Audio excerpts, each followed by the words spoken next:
আসসালামু আলাইকুম সুপ্রিয় শিক্ষার্থীবৃন্দ,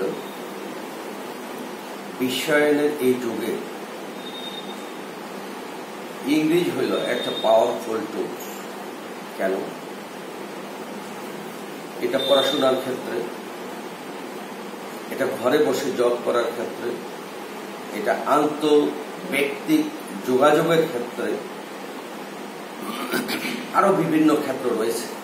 যে ক্ষেত্রগুলি ছাড়া এই বিশ্বায়নের যুগে আমরা নিজেদেরকে যোগ্য নাগরিক হিসেবে গড়ে তুলতে সক্ষম হচ্ছি না। অনেক ক্ষেত্রে আমরা বরাবর পড়ে এসেছি ইংলিশ ল্যাঙ্গুয়েজের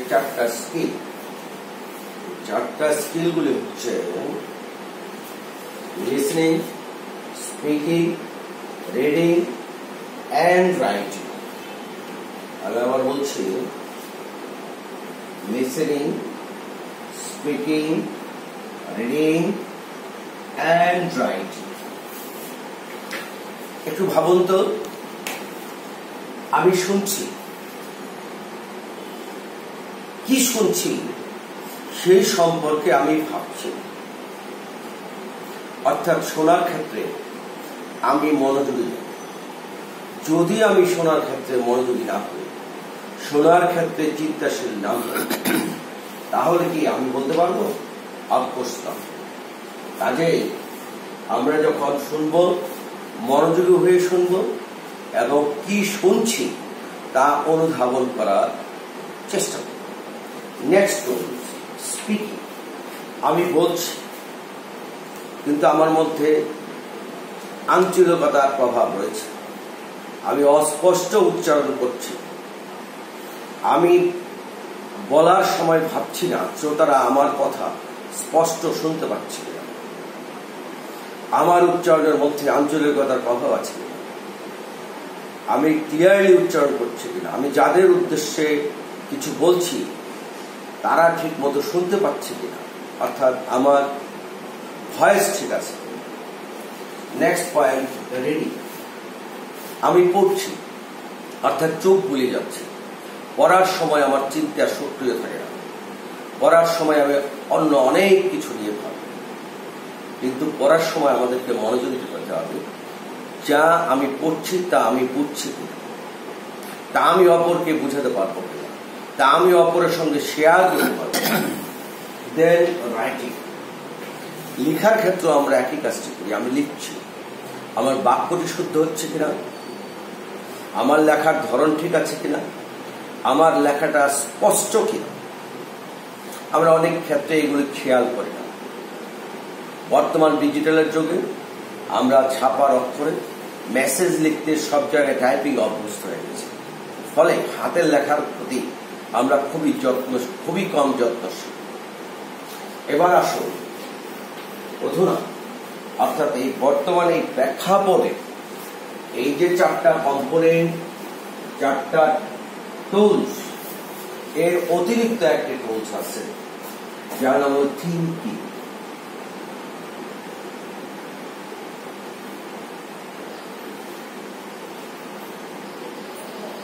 অনেক দেশে ব্যাকরণবিদরা এই থিঙ্কিং পঞ্চম টুলস হিসাবে, পঞ্চম কম্পোনেন্ট হিসাবে ভাবছে। আমরা দেখব তাদের এই ভাবনার যৌক্তিকতাটা কি। আমরা যদি যখন শুনি, তখন যদি আমরা চিন্তা করি, ভাবি আমরা কি শুনছি। যখন বলি, তখন যদি বলি, ভাবি যে আমার বলাটা শ্রোতাদের কতটা অংশ, কি পার্সেন্টেজ শুনতে পাচ্ছে, এই চিন্তা রেখে বলি। আমার সামনে যারা অডিয়েন্স আছে তাদের যোগ্যতা সম্পর্কে, তারা মনোযোগী কিনা, তারা স্পষ্ট শুনতে পাচ্ছে কিনা। আমার সামনে যদি 10,000 জনগণ থাকে, আমি লাউড স্পিকার ছাড়াই আমার মুখে বলার চেষ্টা করি, তাহলে হবে না। ওই ক্ষেত্রে আমাকে চিন্তাশীল। আমি যখন পড়ছি, তখন আমরা পড়ার সময় দেখি একটা প্যারাগ্রাফের চতুর্পাশে বিভিন্ন ধরনের চিত্র রয়েছে। সেই চিত্রের বর্ণনাই প্যারাগ্রাফে রয়েছে, বাট আমরা চিত্র দিকে খেয়াল করি। এই খেয়াল করাই হলো চিন্তা করা। আমরা যদি একটা গ্রাম্য দৃশ্যের অবতারণা করি, যে নদীর পাড়ে ছোট্ট একটা বাড়ি, পাশে কিছু ছেলে সারিবদ্ধ হয়ে খেলছে। একজন মৎস্যজীবী জাল ফেলে নৌকা হতে মাছ ধরছে। একজন মাঝি নৌকা দিয়ে নদীর আপার ওপার লোকজন পারাপার করছে।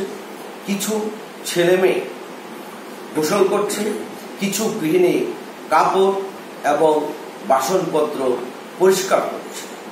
আমরা যদি এই দৃশ্যগুলির দিকে দেখি, তাহলে আমাদের দৃশ্যগুলি দেখি অর্থাৎ চিন্তা করি, তারপরে আমরা পড়ি, তাহলে দেখা যাবে যে আমার পড়াটা সাকসেসফুল হয়ে গেছে। অর্থাৎ যা পড়ছি চতুর্পাশের দৃশ্য থেকে সেই ল্যাঙ্গুয়েজটা ধারণ করে আমার পড়াটাকে আমি সার্থক করে তুলছি।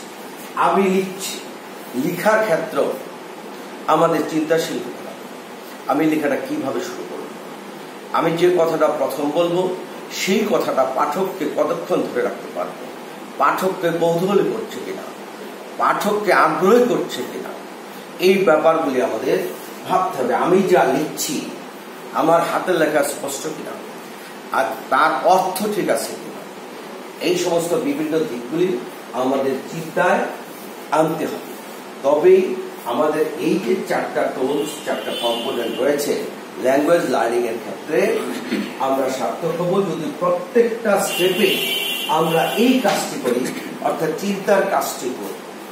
শুধু শুনলেই হবে না, শুধু বললেই হবে না, শুধু পড়লেই হবে না, শুধু লিখলেই হবে না। প্রত্যেকটা স্টেপে আমাদের চিন্তাশীল হতে হবে, অর্থাৎ মনোযোগী হতে হবে। আমাদের চিন্তা শক্তি প্রখর করতে হবে, চিন্তা শক্তি প্রবল করতে হবে। তবেই আমরা ধীরে ধীরে আমাদের ইংরেজিতে দুর্বলতা কাটিয়ে উঠতে সক্ষম হব। আশা করি আপনারা ব্যাপারটি অধ্যয়ন করবেন এবং আজ থেকে এই যে চারটা কম্পোনেন্ট, এই কম্পোনেন্টগুলি নিয়ে যখন কাজ করবেন তখন এই থিঙ্কিং এর ব্যাপারটা আপনারা পাশাপাশি নিয়ে আসবেন প্যারালাল ওয়ে।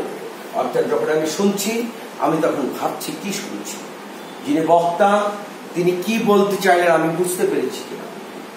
যখন আমি বলছি তখন অনুরূপ কাজটি আমাদের করতে হবে। এইভাবে ধাপে ধাপে আমরা ইংরেজি শেখার দিকে যত্নশীল হব, নয়তো আমরা বিশ্বায়নের এই যুগে পঙ্গু হয়ে যাব। আমরা বেছে নিতে পারবো কোনটা আমাদের জন্য ভালো, কোনটা আমাদের জন্য মঙ্গল।